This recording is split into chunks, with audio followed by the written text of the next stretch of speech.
السلام علیکم ورحمۃ اللہ وبرکاتہ۔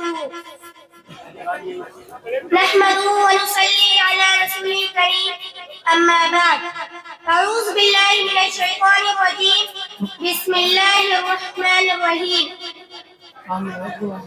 میرے محترم، میرے اساتذہ اکرام اور میرے عزیز ساتھیوں، آج مجھے جس موضوع پر لفظ شائع کرنے کا موقع ملا ہے وہ ہے کلمہ طیبہ کا مقصد۔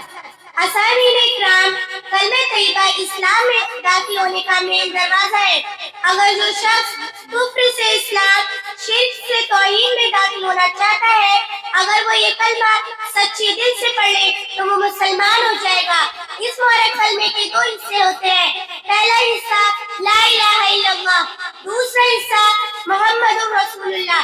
سامعین اکرام، اگر پہلے حصے میں 4 لفظ ہیں مگر اس میں پورے دین کی ترجمانی موجود ہے اور اس لا الہ الا اللہ کے معنی ہمیں اصلی اور حقیقی محفوظ سمجھ میں آ جائے تو ہم ہر قسم کے شرک سے محفوظ ہو جائیں گے اور ہمارا ایمان مضبوط ہو جائے گا۔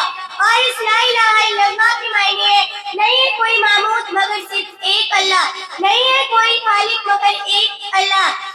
سامعین اکرام، یہ وہی کلمہ ہے جس کی دعوت دینے کے لیے 1,24,000 انبیاء علیہ السلام تیار رہے ہیں۔ چنانچہ حضرت نوح علیہ السلام نے بھی اس کلمے کی دعوت 950 سال دی ہے۔ اسی طرح حضرت ہود علیہ السلام نے بھی اس کلمے کی دعوت دی ہے۔ حضرت اسحاق علیہ السلام نے بھی اس کلمے کی دعوت دی ہے۔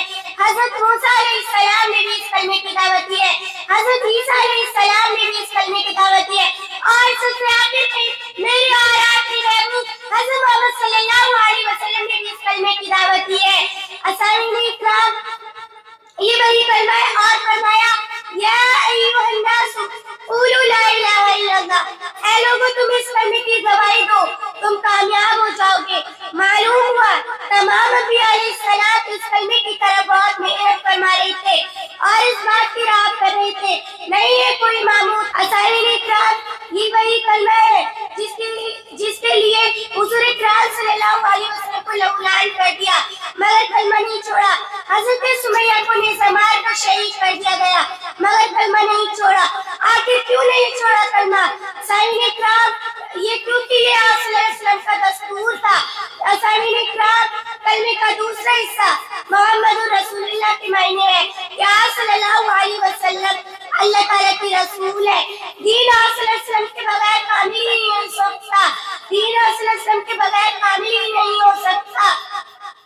آخر میں میں رب العزت سے دعا کرتی ہوں کہ ہم سب کو کلمہ طیبہ کے معنی محفوظ سمجھنے کی توفیق عطا فرما اور ہمیں زیادہ سے زیادہ کرنے کی توفیق عطا فرما۔ آمین۔